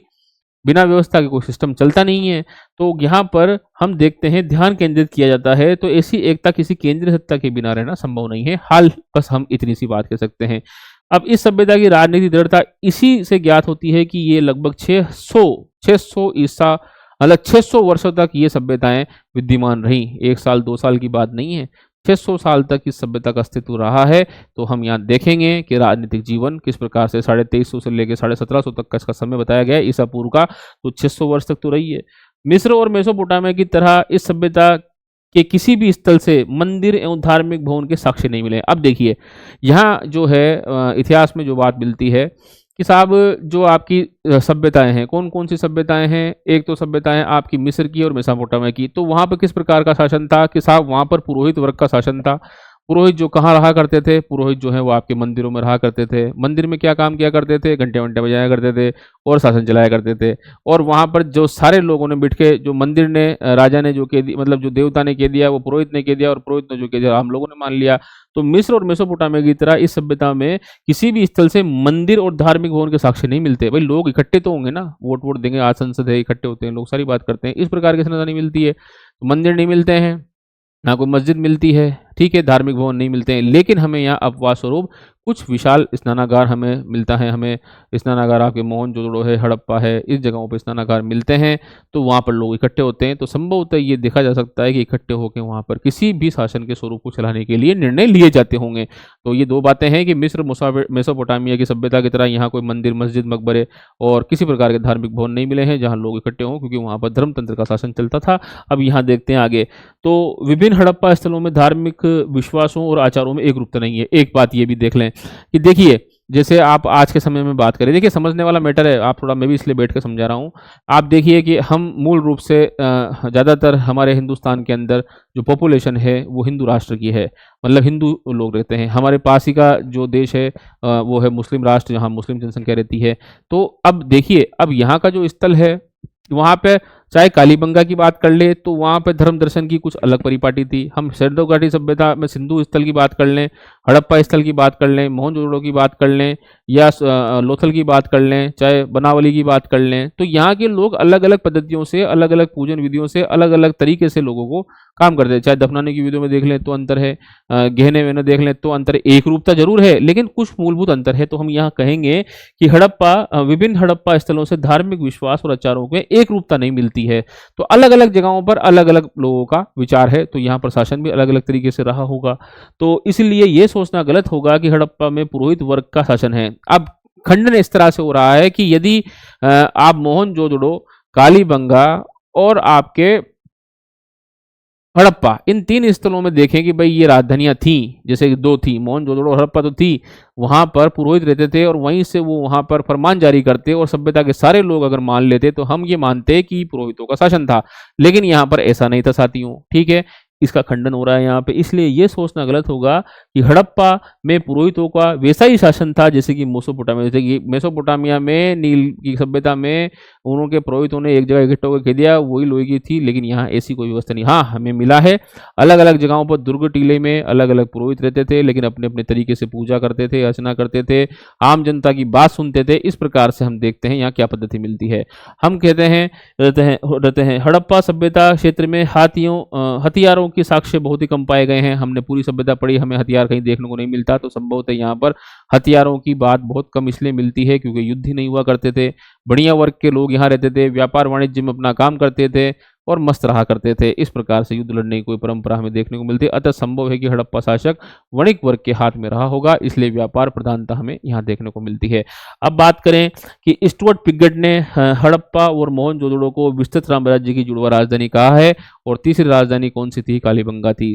तो यहाँ ये माना जा सकता है कि पूरी सिंधु घाटी सभ्यता की अगर हम बात करें तो पूरी सिंधु घाटी सभ्यता में 2 ऐसे स्थल हैं, हड़प्पा और मोहनजोदड़ो साथियों, जो आपके मतलब एक सत्ता के केंद्र को यहाँ देखते हैं। बड़े स्थल भी हैं, देखने को मिलता है। और तीसरा ही बड़ा स्थल हम जो है राजस्थान के इतिहासकार है उन्होंने कहा है कि कालीबंगा जो है इस सभ्यता की तीसरी राजधानी होने की बात उन्होंने कही है। अब कुछ इतिहासकार है और उनका मत है। वो इतिहासकार और मत ये कहते हैं कि भाई कुछ कहते हैं कि लोग होते थे और लोग आते थे, बैठते थे, बात करते थे और उनमें से राजा बना दिया करते थे। तो यानी वोट वगैरह की बात थी, जनता की इच्छा की बात थी, जनता को हम देखते थे। तो व्हीलर और हंटर महोदय ने कहा है कि राजनीतिक व्यवस्था जनतंत्रात्मक शासन व्यवस्था थी। मतलब जनता के द्वारा अब वो चुनते होंगे, बैठ के वोट करते होंगे, या पद्धति कैसी होगी जनता तक उस पर नहीं जा रहे। मतलब जनता की जो इच्छा थी, वो जो जनता की इच्छा थी उससे जनतंत्रात्मक शासन व्यवस्था के मत को व्हीलर और हंटर यहाँ पर बातते हैं कि भाई मानते हैं कि व्हीलर और हंटर महोदय के द्वारा जो सिंधु सभ्यता की जो व्यवस्था थी, राजनीतिक व्यवस्था थी, वो जनतंत्रात्मक शासन की थी, जनतंत्रात्मक शासन की थी। ए एल बोशम के द्वारा कहा कि यहाँ पर चूंकि जो आपके हर जगह में हम देखते हैं तो दुर्ग टीले के अंदर कुछ पुरोहित वर्ग के लोग या थियोक्रेट्स वगैरह जो रहते थे, जो थियोक्रेट्स थे वो रहा करते थे। धर्मतंत्र का शासन था, पुरोहित वर्ग का यहाँ शासन होने के प्रमाण बताते हैं। आधार क्या लेते हैं? आधार ये लेते हैं आपके साथ, आपके जो आपका जो पश्चिमी टीला है, दुर्ग टीला है, उसके अंदर जो अधिकारी तंत्र वहाँ रहते थे, पुरोहित वर्ग रहते थे। तो यहाँ पर थियोक्रेटिक धर्म तंत्र की बात हमें यहाँ देखने को मिलती है। कौन कहता है? बाशम महोदय कहते हैं, ए एल बाशम महोदय कहते हैं कि थियोक्रेटिक धर्म तंत्र पुरोहित वर्ग का शासन यहाँ मिलता है। फिर हम बात करें पिगट की, तो पिगट कहता है कि केंद्रीकृत शासन था और वो केंद्रीकृत शासन जो है वो पुरोहित वर्ग के द्वारा चलाया जाता था। कई जगह में पुरोहित देखने को मिलते हैं। तो स्टुअर्ट पिगट की बात करें, ए एल बाशम की बात करें, तो वो धर्मतंत्र मतलब पुरोहित धर्मतंत्र मतलब धर्म के आधार पर शासन होने की बात ए एल बाशम कहते हैं। और धर्म को छोड़ करके हम पुरोहित वर्ग ही केवल इसको चलाता था, ऐसी बात कौन करता है? तो स्टुअर्ट पिगट महोदय जी यहाँ पर बात करते हैं। उसके बाद हम आर्थिक जीवन की बात करें तो ये आर्थिक जीवन हम इसको जो कृषि पशुपालन है, तो आज हमने जो कंप्लीट किया है लगभग 1 घंटा होने वाला है, करीब देखते हैं 56, 57, 58 मिनट हो गए हैं। हम देखें सिंधु सभ्यता के हमने मुख्यतः सामाजिक जीवन को पढ़ लिया, राजनीतिक जीवन को पढ़ लिया। अब हमारे सामने आर्थिक जीवन, धार्मिक जीवन रखा हुआ है। आर्थिक जीवन में कृषि थोड़ी सी बड़ी है, शिल्प उद्योग बड़ा है और व्यापार थोड़ा सा कम है। बाकी वो पूजन पद्धति और अंत्येष्टि वगैरह थोड़े बहुत कम है। और करीब 6-7 स्थल ऐसे हैं जिनमें 2-2, 3-3 लाइनें हैं, जो मैं अगली क्लास लूँगा उसके अंदर आपको तसल्ली से बता दूंगा। देखिए डिटेलिंग हमने करने का पूरा प्रयास किया है। ऐसा भी नहीं है कि हम इस कॉलेज लेक्चरार के अंदर आने वाले सिलेबस को पढ़ा रहे हैं, ऐसा भी नहीं है कि हम बिल्कुल पटवारी में आने वाले सिलेबस को पढ़ा रहे हैं या कोई ऐसा कोई एग्ज़ाम है उसको पढ़ा रहे हैं। हमने यूपीएससी एग्ज़ाम और स्टेट पीसीएस एग्ज़ाम के बीच के मध्य की रास्ते निकालते हुए प्रयास किया है कि कोई भी विद्यार्थी जो हमारा 20-21 साल 22 साल का विद्यार्थी है, 23 साल का विद्यार्थी है या उससे उम्र भी अधिक है या कोई नौकरी करने वाला हमारा विद्यार्थी है, भाई हैं, तो वो सब लोग क्या हैं अपने को इस प्रकार से सेट कर लें कि यहाँ पे जो पढ़ाई है वो यूपीएससी पैटर्न से थोड़ी सी हम कम है और जो आरपीएससी या स्टेट की जो पीएससी है उस लेवल से थोड़ा सा अधिक लेवल को लेते हुए ही हमने चीज़ें आपके सामने प्रेजेंट की है। हमारा जो उद्देश्य है साथियों, आपके समक्ष चीज़ों के आयाम को खोलना है, आपके मन मस्तिष्क अंतरात्मा और बुद्धि के अंदर बातों को बिठाना है, क्योंकि परीक्षाओं में आप जब बैठोगे तो हमारे द्वारा बोले गए जो आपके जो कॉन्शियस में की गई बातें हैं वही वहाँ निकलेगी। याद करने का पक्ष एक विद्यार्थी का पक्ष होता है, हमेशा से ये रहा है, लेकिन फिर भी मेरे और मेरी एकेडमी में जो लोग हैं उनको एक ये हमारी तरफ से एक नियम बनाया गया है कि आप बार बार याद करने की जो टेक्निक्स हैं, देखिए साथियों, हम निमोनिक्स यहाँ बैठ के नहीं बना सकते, क्योंकि वो जो टीचर निमोनिक्स बनाने का काम करते हैं वो ज़्यादा चलते तो है नहीं, चल नहीं पाते। दूसरी चीज़ मैं आपको बताना चाहूँगा, हम आपको कंसेप्ट जो है उसको अच्छी तरीके से याद करवाते हैं, बार बार बोलते हैं, चित्रात्मक तरीके से साइंटिफिक मेथड को लेके आते हैं, साइंटिफिक मेथड से पढ़ाने के अध्ययन को, ताकि दिमाग थोड़ा सा स्ट्रॉन्ग हो, वो पढ़े। और दूसरा है दोहराव करना। मैं हमेशा कहूँगा कि जब भी आप कोई भी परी चीज़ें पढ़ें, आपने अगर कोई चीज़ समझ ली है तो फिर उसमें केवल याद करने के पक्ष के अलावा कुछ नहीं रहता, और याद करने की एकमात्र विधि है, आप बार बार बोलिए, बार बार सुनिए, बार बार देखिए, और आवश्यकता पड़े तो लिखिए। बार बार बोलना, बार बार देखना, बार बार सुनना, बार बार बोलें, बार बार देखें, बार बार सुनें, और आवश्यकता आन पड़े, अगर याद नहीं हो रहा है तो लिखने पे आप जाएं। ये मेरा आपसे निवेदन है। आप चीज़ें, हम कोई भी चीज़ को, शहर को एक बार देखेंगे कुछ समझ में आएगा, फिर 2 बार देखेंगे फिर थोड़ा समझ में आएगा, फिर 3 बार देखेंगे, ऐसे जब हम बार बार देखेंगे या चर्चा सुनेंगे तो वही तो चीज़ें हैं साथियों। बस वो है, आपको पढ़ाई पे अप्लाई करना है, बारंबारता रखिए, बार बार चीज़ों को देखिए, आंखों से निकालिए चीज़ों को बार बार। इन सब चीज़ों में कम टाइम लगता है, रादर देन दिस कि आप थोड़ा सा लिखने में लगे हुए हैं। हाँ, लिखा तो डिक्टेट, हम इतनी लाइन को इतनी बार बोलते हैं कि कोई भी विद्यार्थी अगर लिखना चाहे तो वो आराम से लिख सकता है। संस्था की पॉलिसी इस प्रकार की है कि हम यहाँ पर पूरे में पूरा बोर्ड भर दूंगा, उद्देश्य वो नहीं है। देखिए कोर्स क्या है, कुछ डिजाइन किया जाता है, फ्रेमिंग की जाती है कोर्सों की। भाई अध्ययन के आधार पर देखा गया है कि ऑनलाइन एजुकेशन है, हमारे पास कोई बच्चे तो है नहीं यहाँ पर, ठीक है। ऑनलाइन एजुकेशन में बच्चा आपके पास आता क्यों है? ये आता है कि वो जो ऑफलाइन कोचिंगों में चीजें पा नहीं पाए, मतलब लिख तो वो ऑफलाइन कोचिंगों में लेगा, लेकिन ऑनलाइन में जो संभावित परीक्षाओं के जो आयाम बढ़ चुके हैं, उस बढ़े हुए आयाम तक एक विद्यार्थी को टीचर लेके पहुंचे, ये उद्देश्य होता है ऑनलाइन एजुकेशन का। क्योंकि हम सारी चीज़ें ऑनलाइन प्रोवाइड कराते हैं, लेकिन हम ये देखते हैं कि ऑनलाइन एजुकेशन में आयाम खोले जाएं। जैसे मान लिया आप मौर्य साम्राज्य पढ़ाया मैंने आपको 12 क्लासेस में, तो ऑफलाइन में वो मान के चलिए, वो करीब 12-13 घंटों का मैटर है ना, वो हम 6 घंटे में निपटा देते हैं।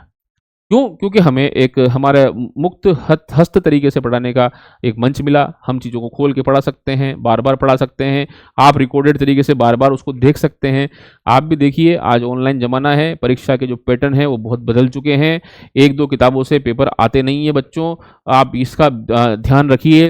हिंदी ग्रंथ अकादमी है, राजस्थान के परिप्रेक्ष्य में है, इग्नू के नोट्स हैं, और आपके जो दिल्ली यूनिवर्सिटी में जो बुक्स चलती हैं हिस्ट्री की, उनके ऊपर ध्यान दें। प्रयागराज से भी हम बहुत सारे मैटर को उठाते हैं, और राजस्थान में जो 3rd grade, 2nd grade, 1st grade के जो एग्जाम चल रहे हैं उसमें भी हम हिंदी ग्रंथ अकादमी की किताबों को देखते हैं, और राजस्थान बोर्ड की जो नई और पुरानी किताबें हैं उनको भी देखने का प्रयास करते हैं। सब चीज़ों को जोड़ के वर्तमान परिप्रेक्ष्य में पढ़ाने का हम प्रयास कर रहे हैं। दिग्गज एकेडमी, हम ये नहीं कहते कि हम 2-4 महीने, 6 महीने, साल भर में चल जाएंगे, हमारे पर कोई दिक्कत ही नहीं है। हमारे पे क्या दिक्कत है? हम आराम से सर्विस कर रहे हैं सब लोग क्या, और आपके सामने प्रस्तुत हैं अपने ज्ञान और भंडार को लेके। आपको अच्छा लगेगा हमारा ये प्रयास तो आप प्रमोट करोगे, और लेकिन फिर भी मार्केटिंग हम तगड़े तरीके से करेंगे, ये भी आपसे वादा करते हैं, क्योंकि थोड़ा दिखावे का थोड़ा सा बाजार है और आप भी समझते हैं। और मैं बता दूं आपको, मैं मैनेजमेंट में MBA हूं और चीज़ों को समझता हूं कि मन मस्तिष्क अंतरात्मा और बुद्धि में ग्राहक के प्रोडक्ट को कैसे पहुंचाना है, क्या इसकी कला हम जानते हैं, और वही कला हम यहाँ विद्यार्थी के समक्ष प्रस्तुत लेके आए हैं। हमारा प्रोडक्ट आप देखेंगे और देखेंगे कि नई क्वालिटी के साथ समझौता नहीं किया गया। बहुत बहुत धन्यवाद। जय हिंद, जय भारत।